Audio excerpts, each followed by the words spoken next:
Now, I grew up in a small village in rural Lincolnshire, and so obviously I'm a country boy, and I like the countryside. Anyway, when I came here, I was vowed and swore I wouldn't live in town. Anyway, circumstances sort of forced me to, and I've been here a long while. Well, I just want to show you, we're still in the countryside, because if you look over the back,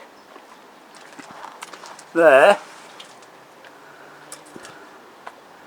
you can see the countryside starts, not half a mile away. Well, those trees, those lines of poplars are the other side is the river, and it's about a third of a mile. I know exactly how far it is. I've been here a long while, haven't I? So we're still in open countryside. Anyway, I like to have a bit of the country here, and I got my bird feeder a few years ago. Now, one of my neighbours, when I first came here, she was here a long while, used to feed the birds. Anyway, we didn't have any for a while, so I got a bird feeder, and we got one or two, but they didn't seem to like it. Anyway, I found this stuff, right, and it says fantastic finch food. So what I'm going to do, what I've done today, I put this camera up in the tree. I'll just show you where. Just there, pointing at the bird feeder. Now, I've had a look at the clip. I got over an hour, and apart from one, which was a bit too boring to show, apart from one clip that I'm not going to show, you'll see that the birds love it. So I'll just tell you one or two tales from my youth on the farms while you watch some nice country scenes of birds, even though we're in town. And like I said, I grew up in Bullsby near Alford, a very small rural village in Lincolnshire, and now there's Google Earth. If you want to look, you can look on Google Earth, of course, and find out where it is. It's all there, isn't it? Anyway, I've done a few videos as well around there, so if I remember, I'll put some links up in the description, then you can find it.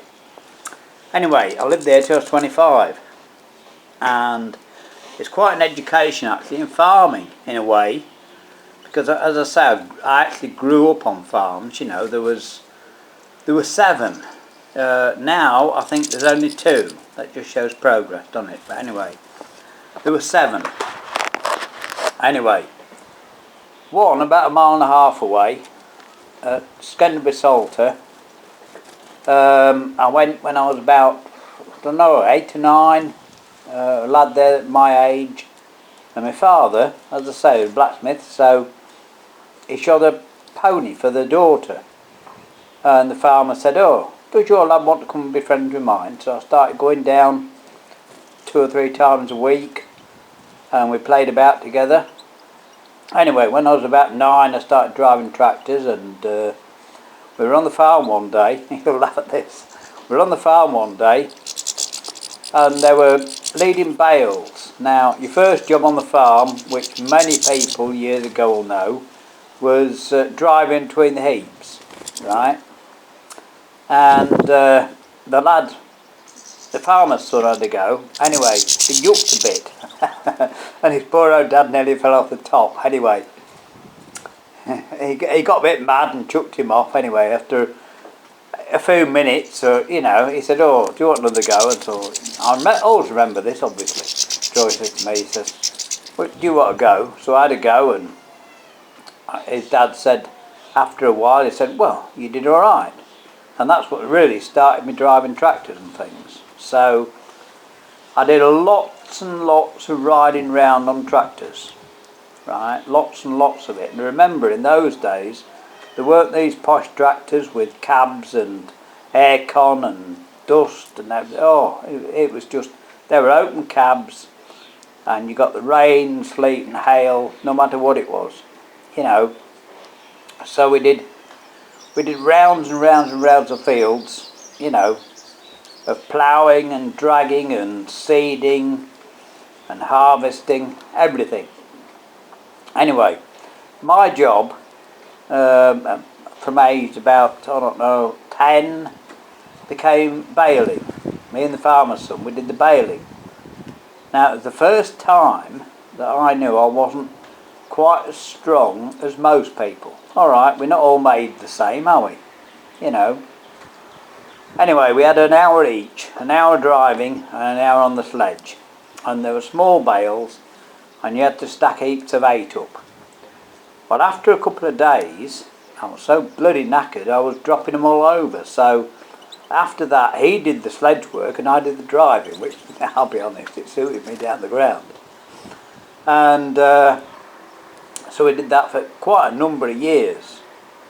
Yeah, it wasn't the best of pay, by the way. I don't know what a full wage was in those days, maybe 14 or 15 pounds, and we got 10 turns a week, and that was, we would start about, well, we'd get there about 8 o'clock and grease all the baler up and get the tractor filled up and everything. Probably start about 9 when the dew went off, and we'd probably work till about 8 or 9 at night, you know. Now, I know it was a 350 acre farm, and I don't know, it was a mixed farm, which means they had cattle and sheep and wheat, barley, a very small field of oats, I remember. But as I say, then, in those days, they had mixed farms. And so maybe 250 acres of it were down to crops, you know, wheat and barley, I would imagine. And it just shows you that today, you know, if a modern baler went in a field today, it would be done in 2 days, 2 or 3 days, whereas it took us, over 2 weeks to do it. Anyway, on one of the occasions, the farmer's son had to go to, he had to go away. I don't know what it was for. It was he had an interview of some sort for school or whatever it was, I can't remember. Anyway, the farmer said put his daughter on. Now his daughter was a couple of years older. I know I was, at this time, I'd be about 14. You know, we knew what girls were, put it like that. And it was a hot day and she had a bikini on. So this fit 16-year-old was on the sledge. Well, the joke is, my mate I rode around with, who worked on the farm, who I rode around with a lot, he was ploughing the next field up. Well, of course, he kept looking at this girl, didn't he? Kept looking at the farmer's daughter and not looking where he was going. And I reckon he drove through the edge about 10 times at the end of the field. It had a whole lot of holes in it anyway. God, that's one of the tales. Another one, of course, was one of the tractors. We were with him. Now, they had 3 tractors on this farm. They had a Fordson Power Major, which I called my tractor. That was the one I drove the most. And I did a lot of work with it. I did everything with it, actually. We did ploughing, dragging, drilling, steerage owing. Oh, there comes another tale. I'll tell you in a moment. That was funny. Anyway, one day we came tearing. It was on a hill. As I say, I'll try and remember to put the video of where I drive past the farm so you can see the place. Anyway, it came down a hill to a T-junction.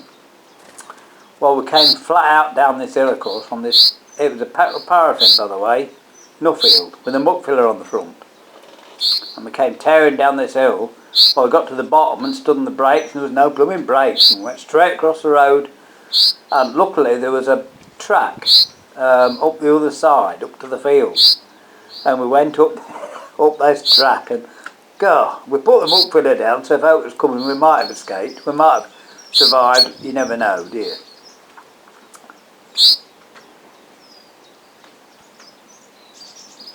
That bird's enjoying his food, isn't he? singing away, look. Anyway, that was one of the escapades we had. But another one, of course, one year they had a water wind pump to fill the reservoir, because there was a farmhouse and 4 farm cottages. They've now been, it's all now been sold off. You know, it's not there anymore. The farmhouse is a private house in the yard, and I think I'm right in that I know one of the cottages is now one quite posh house, or 2 of the cottages I should say, and one of the cottages, the other ones are the same. I guess it's called progress.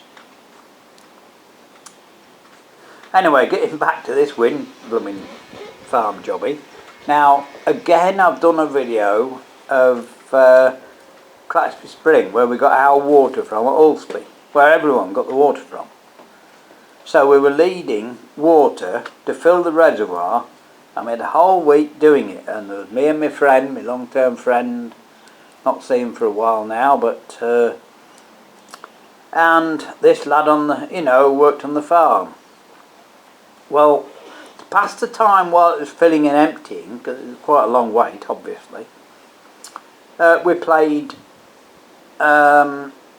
pitch and toss with coins. If you know what that is, it's like a gambling game. It was only for pennies or whatever, and we played that and something else which I actually can't remember. Anyway, you know, at the end of the day we always ended up a few pence down, and he always ended up a few pence up, and we never understood how he did it, whether it was skill, luck, whether he cheated, we don't know. But God, we've had a laugh about this over the years several times.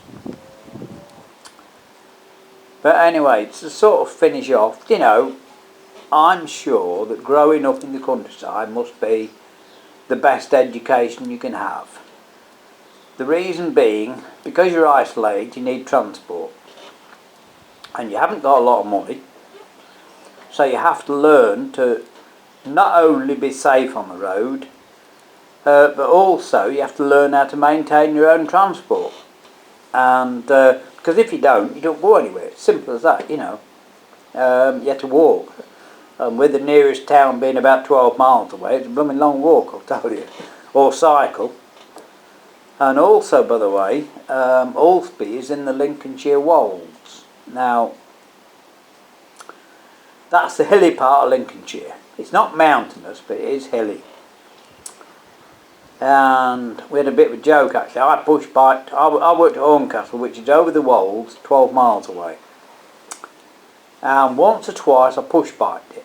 Now, on the way there, I thought, God dear, it was hard work. I mean, look, I had to leave. I had to be there for 8, so I can't remember what time I left, but it must have been just after 7, I suppose.